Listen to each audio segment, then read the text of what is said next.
नमस्कार, आप देख रहे हो एपी टुडे न्यूज 24। आए नजर डालते हैं आज की कुछ मुख्य खबरों पर। आप सभी को नमस्कार। इस समय हम ग्राम पंचायत चंद्रोटी के जो हमारे साथ जिला पंचायत सदस्य गोविंद पुंडीर जी हैं, आपसे बात करेंगे। क्षेत्र में जो समस्या हैं उन पर हम बात करेंगे। सर, बहुत बहुत स्वागत है आपका हमारे चैनल में। सर, सबसे पहले तो क्योंकि अभी बरसात का जो सीजन चल रहा है, इसमें क्षेत्र में कौन कौन सी ऐसी समस्याएं, जैसे कि जल भराव की स्थिति है, कहीं कहीं पाइपलाइन टूटी हुई है, किस तरह की समस्या इस दौरान आ रही है आपको? नमस्कार मैडम, मैं सर्वप्रथम आपके चैनल के माध्यम से पूरे भारतवर्ष के लोगों को 15 अगस्त की बहुत बहुत बधाई देना चाहता हूं। और मैं आपको ये बताना चाहता हूं कि हमारे क्षेत्र में मेरी जो जिला पंचायत क्षेत्र है चंद्रोटी, इस समय बारिश देखो, बरसात तो आज से 15 अगस्त के बाद ही शुरू होगा। अभी तो जो बारिश हुई है उसमें बहुत ज्यादा नुकसान हुआ कि पानी की समस्या हमारे यहाँ इस क्षेत्र में बासाघाट से लाइन आती है, और बासाघाट से जब लाइन आती है तो जब भी बारिश होती है तो वो टूट जाती है, और जिससे जनता को जो है बहुत ज्यादा परेशानी का सामना करना पड़ता है। तो मैं ये कहता हूं कि आज हमारे यहाँ क्षेत्र में आपने देखा होगा कि मुख्यमंत्री आवास से 2 किलोमीटर दूरी पर घट्टीकोला एक जगह है हमारी, जहाँ मेरा ऑफिस भी है। और ये 1 साल पहले 16 सितंबर को यहाँ पर जब आपदा आई थी, तो उस समय एक पोर्शन है जो 100 मीटर का एक टुकड़ा है, जो कि अभी तक सरकार के द्वारा रिपेयरिंग बनाया नहीं गया। हमारे क्षेत्रीय विधायक जी जो है वो बार बार वहां पर आकर के फोटो शूट करके चले जाते हैं, और सरकार के जो भी लोग आते, मुख्यमंत्री जी भी आए, मंत्री जी भी आए, और माननीय विधायक जी तो बार बार आते हैं और सिर्फ फोटो खिंचा के चले जाते हैं। 100 मीटर का टुकड़ा उनसे नहीं बना। हमारे गांव वालों के साथ मिल करके हमने मतलब पीडब्ल्यूडी विभाग को बोल करके जबरदस्ती वहां पर एक टाइल का एक काम किया, जिससे हमारे लोगों को आने जाने की सुविधा मिली। आज हमने विभाग को फिर प्रेशर में डाल करके जबरदस्ती हम सारे लोग इकट्ठे होकर, मेरे क्षेत्र के सारे लोग गए तो उनको जाल लगाने पे मजबूर किया। लेकिन सरकार द्वारा इस क्षेत्र की अनदेखी की जा रही है बार बार, और हमारे क्षेत्रीय विधायक के द्वारा इस क्षेत्र की अनदेखी की जा रही है। अभी आप मेरे ऑफिस के आगे आप आए होंगे तो देखा कि आप क्या बुरा हाल है सड़कों का, क्योंकि यहाँ अगर ये चीज आज बरसात में टूट जाती है, अभी बरसात शुरू नहीं हुआ और बरसात में टूटता है तो इससे 12 गांव प्रभावित होते हैं। प्लस ये मसूरी बाईपास रोड है, मसूरी के लोग सारे यहाँ से जाते हैं, जब वो वाली रोड टूट जाती है तो वो वाली रोड को यूज करते हैं। तो मेरा कहना यह है कि हमारे क्षेत्र में बहुत समस्याएं हैं, जो 15 साल से मैं समझता हूँ कि अगर आप आम आदमी से भी पूछेंगे तो वो भी ये बात बताएंगे कि भाई आप जो है हमारे यहाँ कुछ भी काम नहीं हुआ। जिस इंदिरा नगर एक हमारी ये ग्राम सभा है, गलजवाड़ी का एक प्लाट है, इसमें 354 गांव जो आज भी जिनको जो है सरकार द्वारा अवैध घोषित किया गया कि ये अवैध बसे हुए हैं, जो लोग यहाँ पर बैठे हैं वो अवैध बसे हुए। हम ये कहना चाहते हैं कि भाई अब 15 साल से सरकार आपकी है, और ये आज मैं समझता हूँ कि सब एक्स सर्विसमैन है अपना, ये तो पेंशन आ गए होंगे, कई हमारे बुजुर्ग मर भी गए और कई इनके औलाद जो है सब आर्मी में चली गई, लेकिन वो कई पीढ़ियों से यहाँ पर बैठे हैं। और आज इनको जो है माननीय विधायक जी द्वारा, मैं तो नाम लेकर के कह रहा हूँ, मुझे कोई डर नहीं है इस बात के लिए, और क्षेत्रीय जो यहाँ पर इतने सालों से प्रधान जी जो पद पर है उनके द्वारा जो है आज ये कहा गया है कि भाई ये अवैध बसे हुए हैं। तो भाई आपकी सरकार है, आप सत्ता में हैं, और मैं आज वादा करता हूं अपनी जनता को कि अगर हमारी सरकार आती है तो मैं सबसे पहले, मैं जितना भी मेरे से बन पाएगा, मैं इन लोगों को विवेक करने का प्रयास करूंगा, और अपना हमारा चाहे जो भी मुख्यमंत्री बने, जो भी विधायक बने, उनको हाथ पकड़ करके अपनी जनता के लिए काम करेंगे। अच्छा, जैसे जिला पंचायत सदस्य का जो बजट आता है आपके द्वारा, जो आपका बजट है उसमें किस तरह के कार्य भी किए जा रहे हैं? नहीं, जिला पंचायत का जो बजट आता है, जिला पंचायत का हमारा जो बजट आता है, देखो जिला पंचायत का बजट बहुत कम है, 20 से 25 लाख रुपए बजट आता है। मेरे पास 57 गांव है, 12 ग्राम सभा है। लेकिन हम धीरे धीरे जो जरूरी काम है, क्योंकि जनता के बीच में तो हर आदमी का काम होता है, लेकिन मैं जो जरूरी समझता हूँ, कोई मेरे से नाराज भी हो जाता है, लेकिन मैं जो जरूरी मैं जिसको समझता हूँ उस काम को मैं करने का प्रयास करता हूँ। और अभी हमने जो पिछला बजट, जो मैंने बजट में जो काम किया है, उसमें बहुत क्षेत्र में ऐसे काम है कि जो 15 साल से नहीं हुए, तो वो मैंने करे। अच्छा, क्योंकि ग्रामीण पूरा एरिया है, कुछ स्वयं सहायता समूह की महिलाएं भी क्षेत्र से काफी मैं देखती हूँ एक्टिव हैं, तो उनके लिए किस तरह का मतलब आप कर पा रहे हैं, क्या कुछ किया जा रहा है? नहीं, देखिए, जो समूह हैं, जितने भी हमारे क्षेत्र में समूह, मैं आपको पहले एक बात बताना चाह रहा हूँ कि समूह जितने भी हमारे हैं, सहायता समूह जितने भी खुले, ये समूह सब हमारे टाइम पे खुले हुए, कांग्रेस के टाइम पे खुले हुए। वो आज बात अलग है कि उसका लाभ जो है भाजपा उठा रही है, और भाजपा उनको सिर्फ राजनीतिक में कन्वर्ट कर रही है। आज जब भी भाजपा का या गणेश जोशी जी का कोई प्रोग्राम होता है तो वो उन महिलाओं को यूज करते हैं, उनको काम धंधा तो मैं नहीं समझता हूँ कि कुछ देते होंगे, लेकिन हाँ भीड़ के उस रूप में जो है उनको यूज करते हैं कि हाँ भाई आज फलानी जगह बीजेपी का कार्यक्रम है, पूरी समूह के महिलाओं को जबरदस्ती, जो नहीं भी जाना चाहती उनको भी जबरदस्ती करते हैं कि नहीं तुम्हारी तनख्वाह काट देंगे, ये कर देंगे, वो कर देंगे, आपको आना पड़ेगा।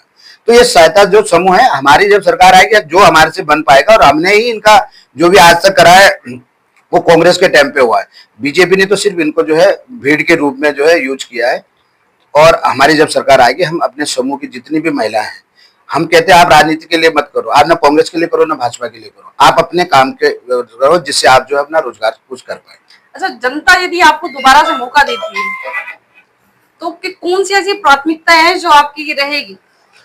देखिए, अगर जनता हमें मौका देती है, दोबारा मौका देती है, अभी 27 में चुनाव है, हमारे क्षेत्र की बहुत समस्या है, बहुत समस्या। सबसे पहली समस्या तो यह है कि हमारा जो ये सड़क है, ये सड़क हमारी आज 1 साल से पेंडिंग पड़ी हुई, और अब उम्मीद भी नहीं है, क्योंकि अब बरसात आ गया तो सरकार कुछ भी नहीं कर पाएगी। तो हमें तो सबसे पहले अपने गांव जाने के लिए ये रास्ता, तो हमें मेन तो रास्ता है कि अगर रास्ता होगा तभी हम यहाँ से मसूरी जा पाएंगे। तो हमारी अगर सरकार आती है तो मैं अपने क्षेत्र को, जिला पंचायत के क्षेत्र के अंदर, एक हमारे पास पहला मुद्दा यह है कि इसको हम रोड को ठीक कराएंगे, कि यहाँ पर पुल की जरूरत है, जो कि पुल होना चाहिए, उसको हम कराएंगे। दूसरी हमारी प्राथमिकता है कि हमारे इस क्षेत्र में, बहुत बड़ा क्षेत्र है, एक हमारे पास कोई सरकारी हॉस्पिटल नहीं है, क्योंकि हमारे लोगों को बाजार जाना पड़ता है। हमें यही आपसे जानना चाह रही थी, क्योंकि स्वास्थ्य केंद्र और दूसरा बच्चों के लिए प्राथमिक स्कूल जो है वो कैसा है, क्या स्थिति है? नहीं, देखिए, सबसे पहले तो मैं अपना जो हम चाहेंगे कि अगर मैं बड़ा हॉस्पिटल ना खोल पाया तो हम मिनी, अगर जो हॉस्पिटल है उसको खोलने का प्रयास करेंगे अपने एक सेंटर पे। इंदिरा नगर हमारा एक मेन केंद्र बिंदु है, इंदिरा नगर से लेके ताकि बादशाह घाट से लेके और घट्टी गोला तक के लोग जो है यही रास्ता यूज करते हैं। अगर हम हमारी सरकार आती है तो मैं सबसे पहले यहाँ पर अपना जो है स्वास्थ्य केंद्र का खोलने का प्रयास करूंगा। और दूसरी बात यह है कि समस्या तो हमारे पास, आज हमारे क्षेत्र में इतना बड़ा क्षेत्र, कोई बैंक नहीं है, और बैंक नहीं है, और ना हमारे जो 15 साल के जो हमारे जिला विधायक जी रहे, मंत्री जी रहे, उन्होंने कभी इस बात का गौर नहीं किया कि लोग, क्योंकि हमारे सारे लोग जो है गड़ीकेंड आगरा जाना पड़ता है। नहीं, आप कह रहे हैं, क्योंकि विधायक जी, जहां तक मुझे पता है, आए दिन हम देखते रहते हैं सोशल मीडिया पर, मीडिया में भी, कि विधायक जी आए दिन इस दौरा, क्योंकि जब भी कोई आपदा आती है सबसे पहले ये क्षेत्र जो है काफी प्रभावित होता है, जब भी वो दौरा करने आते हैं तो हम देखते हैं कि वो मतलब एक्टिव दिखाई दे रहे हैं, और उनका किस तरह का मतलब रहता है? नहीं, देखिए, मैं आपको कहूँ कि आज आपदा आई, हम इंतजार करेंगे कि आपदा आएगी तब हम आएंगे और एक्टिव दिखा देंगे, फोटो खिंचाएंगे और चले जाएंगे। पिछली आपदा में तो मुख्यमंत्री जी भी आए थे और पीडब्ल्यूडी मिनिस्टर भी आए थे और माननीय गणेश जोशी जी भी आए थे। आप 100 मीटर का तो आपने टुकड़ा नहीं बना पाया, अब आज दोबारा बरसात शुरू हो गई। तो मैं कह रहा हूँ कि आप एक्टिव रहिए, आप एक्टिव है, मैं कह रहा हूँ आपको छतरी और साड़ी बांटने में ही एक्टिव है। लेकिन मैं आपको चैनल के माध्यम से एक बात बताना चाहता हूँ कि आज हमारे क्षेत्र की जनता को छतरी और साड़ी की जरूरत नहीं, उनको अपने संसाधनों की और उनको रोजगार की जरूरत है। आपका कहने का मतलब यह है जमीनी स्तर पर किसी तरह का कार्य नहीं किया गया? कुछ भी कार्य नहीं है। मुझे तो आप एक गणेश जोशी जी, आप एक चार्ट बना लें और मेरे साथ बैठ जाएं कि मैंने ये काम 15 साल में किया है, और मैं अपनी जनता से पूछूंगा। हो सकता है कोई मेरे आंखों से ना दिखाओ, वैसे मेरी आंखें बहुत सही है, अगर कोई ऐसी चीज हो कि जो मेरे आंखों से दूर चली गई हो तो मैं कहता हूँ एक चार्ट बना ले अपना, और अब मेरे क्षेत्र की जनता के साथ बैठ करके डिस्कस करें। और मैंने मसूरी के मीडिया के माध्यम से भी कहा था कि जोशी जी, मैं आपके साथ बैठ करके जो है वार्ता करना चाहता हूँ, डिबेट करना चाहता हूँ। अगर आप नहीं आ पाते तो आप अपने किसी भी कार्यकर्ता को मेरे साथ भेजें और मुझे बताएं कि हमारे क्षेत्र में आपने करा क्या है। अच्छा, बात की जाए, क्योंकि आपका क्षेत्र जो है एक्स आर्मी वाले ज्यादा हैं, कुछ युवा भी हैं, युवाओं के लिए मतलब जो यहाँ ये क्षेत्र है इसमें किस तरह का कार्य किए जाने हैं? मैं आपको एक बात बताना चाहता हूँ। हमें बड़ी उम्मीद थी कि एक बार जब हमारे गणेश जोशी जी, हमारे विधायक जी उपनल के मिनिस्टर बने, बहुत उम्मीद थी कि आप जो है हमारे लोग, क्योंकि हमारा क्षेत्र, चलो एक्स सर्विसमैन वाला तो अपना परिवार पाल सकता है, हमारे क्षेत्र में बहुत युवा ऐसे हैं कि जिनको रोजगार की जरूरत थी। लेकिन क्या हुआ कि जब उपनल की भर्तियां हुई, शायद मेरे को जितना नॉलेज, और मैं भी जानता हूं कि उपनल में जब भर्ती हुई, अपनी विधानसभा का एक भी कोई आदमी, एक चपड़ासी से लेकर के कोई माली से लेकर के एक आदमी, माने मंत्री जी ने अपनी विधानसभा का नहीं लगाया, सारे बाहर के लोग लगे। और दूसरी बात मैं आज भी आपको बता रहा हूं, हमारे क्षेत्र के अंदर एक रोजगार है ठेकेदारी का, शायद पूरे उत्तराखंड के अंदर एक ठेकेदारी एक रोजगार है, जिससे आज सरकार द्वारा क्या होता है कि आज सरकार द्वारा बड़े बड़े टेंडर लगाए गए और छोटे ठेकेदारों को, उत्तराखंड के लोगों को खत्म कर दिया गया। क्योंकि मैं इस समय वर्तमान में उत्तराखंड ठेकेदार संघ का अध्यक्ष भी हूँ, तो इससे ज्यादा, मैं से ज्यादा कोई नहीं जानता। पहले क्या होता था कि कोई एस्टीमेट बनता था, 1 लाख का, 6 लाख का, 5 लाख का, तो अलग अलग टेंडर होते थे। आज क्या कर दिया सरकार ने कि आपने 10 टेंडर लगाया, उसको क्लब करके बड़ा टेंडर लगा के और एक किसी व्यक्ति को दे दिया। और मैं खुला चैलेंज कर रहा हूं इस बात के लिए, क्योंकि खुला अब व्यक्ति को एक को देने से क्या कि उनकी इज्जत बच जाती है। एक आदमी आएगा, वो अपना जो भी शुल्क देगा चला जाएगा। लेकिन आज हमारा उत्तराखंड जो है बेरोजगार की कगार पे है। जैसे कि आपने बताया कि बाहर के लोगों, क्या स्थानीय लोगों को रोजगार नहीं मिल रहा? एक भी मैं तो कह रहा हूँ ना, मैं तो पूरे प्रदेश में घूमता हूँ, मैंने देखा कि कोई स्थानीय लोगों का रोजगार ही खत्म। क्योंकि आपका मेरा टर्नओवर करोड़ों का नहीं है, मेरा तो लाखों का है। अगर मुझे 5 लाख 10 लाख का काम मिलता है तो मैं साल भर में अपने बच्चों को, अपने परिवार को पाल सकता हूँ। हमारे जो लोग हैं वो इस कैटेगरी के लोग हैं। आप अगर उसको 3 करोड़ 5 करोड़ का 3 करोड़ 5 करोड़ का टेंडर अगर आप वो करेंगे, तो हमारा मानना सिर्फ इतना ही है कि अगर आज सरकार कहती है, और मैं अपने क्षेत्र के विधायक जी को तो मैं चैलेंज करना चाहता हूं कि आप 15 साल का एक चार्ट बनाएं और मेरे सामने बैठे, कौन सी चीज ऐसी है जो मेरे आंखों से दूर गई होगी, तो आप आए और डिबेट करें हमारे साथ बैठ करके। और लेकिन अब छतरी और साड़ी से हमारे क्षेत्र का विकास नहीं हो पाएगा। आज तक उन्होंने कर दिया है और जनता भी जाग चुकी है। आज अभी भी आपने देखा होगा कि अब गणेश जोशी जी की जो भीड़ या कोई प्रोग्राम होता है उसमें भीड़ संख्या बल बहुत कम हो जाती है, क्योंकि लोग समझ चुके हैं कि हमें छतरी और साड़ी से नहीं, हमें तो अगर ये रोड बना देता तो हम यहाँ से केमाड़ी चले जाते, रिकोली चले जाते। जब रोड ही नहीं होगी हम कैसे जाएंगे?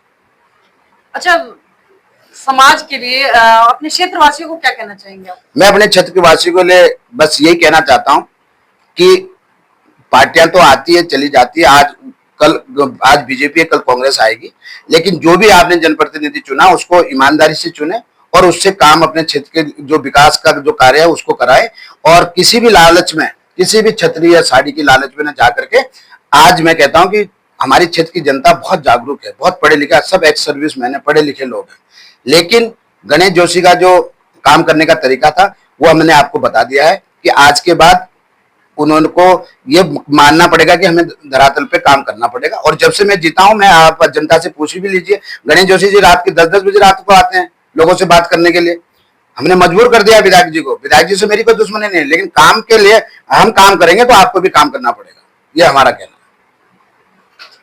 तो ये थे हमारे साथ गोविंद पुंडीर जी, जिन्होंने क्षेत्र की समस्याओं को निष्पक्ष रखा। इनका कहना है कि जमीनी स्तर पर किसी तरह का कार्य नहीं हो रहा है, सड़कों की स्थिति बदहाल है, क्योंकि युवा जो है अपने क्षेत्र, अपने कार्य करना चाहते हैं वो तभी पहुंच पाएंगे जब सड़क की स्थिति सही होगी। स्वयं सहायता समूह के बारे में भी आपने बताया, अपने विचार रखे, आपका बहुत बहुत धन्यवाद। मैं अपने क्षेत्र के सभी ग्रामवासियों को आपके चैनल के माध्यम से 15 अगस्त की बहुत बहुत बधाई और शुभकामनाएं देता हूं। और मैं आप सभी से विनती करता हूं कि आप सब लोग अपने अपने घरों पे, जैसे कि आज हमने इंदिरा नगर के अंदर हमारे वार्ड मेंबर है पवन अधिकारी जी, उनके माध्यम से जो घर घर हमने झंडा जो लोगों को देने का या लगाने का काम किया है, उसमें मुझे भी इन्होंने बुलाया, मैं भी गया। तो मैं आप सबसे निवेदन करता हूं कि आप अपने घर पे 15 अगस्त के अवसर पे भारत का जो झंडा है उसको लगाएं। और 15 अगस्त की आप सब लोगों को बहुत बहुत बधाई।